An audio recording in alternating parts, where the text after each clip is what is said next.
Hello friends, இன்னைக்கு நம்ம பார்க்க போகிறது சூப்பர் டேஸ்டி மற்றும் ஹெல்த்தியான ஒரு ஈவினிங் ஸ்நாக்ஸ். ஃபுல் மக்கானாவை வச்சு ரெண்டு விதத்தில், ஒன்று மசாலா மக்கானா, இன்னொன்று பெப்பர் மக்கானா.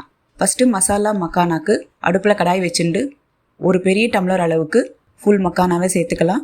இதை தாமரை விதைகள்னு சொல்லுவாங்க. சூப்பர் மார்க்கெட்ஸில் ஈஸியாக கிடச்சிடும். இது உடம்புக்கு ரொம்ப ரொம்ப நல்லது.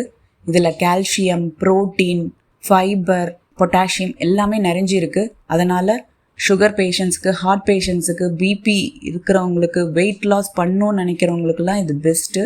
அதே மாதிரி மூட்டு வலிக்கும் இது நல்லது. 3 நிமிஷம் லோ ஃப்ளேமில் அப்படியே வறுத்துப்போம். 3 நிமிஷம் ஆயிட்டுருக்கு, பர்ஃபெக்டாக வறுப்பட்டுருக்கு. இதை ஒரு பிளேட்டில் ட்ரான்ஸ்ஃபர் பண்ணிட்டு அதே கடாயில் 1 ஸ்பூன் அளவுக்கு நெய் விட்டுப்போம். 1/4 ஸ்பூனுக்கு மஞ்சள் பொடி, 1/4 ஸ்பூனுக்கு உப்பு, 1/4 ஸ்பூனுக்கு மிளகாய் பொடி, 1/4 ஸ்பூனுக்கு சாட் மசாலா பொடியை சேர்த்துண்டு எல்லாத்தையும் நல்லா கலந்து விட்டுண்டு அந்த மக்கானாவை சேர்த்துட்டுருவோம். எல்லாத்தையும் நல்லா மிக்ஸ் பண்ணிட்டுருவோம். 1 நிமிஷம் லோ ஃப்ளேமில். 1 நிமிஷம் ஆகிட்டுருக்கு. மசாலா எல்லாமே மக்கானாக்கு ஏறி எடுத்து இதை ஒரு பவுலில் ட்ரான்ஸ்ஃபர் பண்ணிட்டுருவோம். இப்போ மசாலா மக்கானா ரெடியாக எடுத்து அடுத்தது நம்ம பார்க்க போகிறது பெப்பர் மக்கானா. அதுக்கு அடுப்பில் கடாய் வச்சுட்டு 1 ஸ்பூன் அளவுக்கு நெய் விட்டுண்டு மக்கானாவை சேர்த்துட்டு 3 நிமிஷம் லோ ஃப்ளேமில் வறுத்துப்போம். 3 நிமிஷம் ஆனதுக்கப்புறம் 1/4 ஸ்பூனுக்கு பிளாக் சால்ட், 1/4 ஸ்பூனுக்கு மிளகு பொடி, 1/4 ஸ்பூனுக்கு வறுத்த சீரக பொடியை சேர்த்துட்டு எல்லாத்தையும் நல்லா கலந்து விட்டுருவோம். 1 நிமிஷம் லோ ஃப்ளேமில்.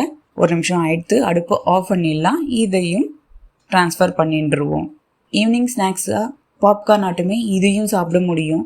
நீங்களும் செஞ்சு பாருங்கள், உங்களுக்கு எப்படி வந்திருக்குன்னு எனக்கு கமெண்ட்ஸில் சொல்லுங்கள்.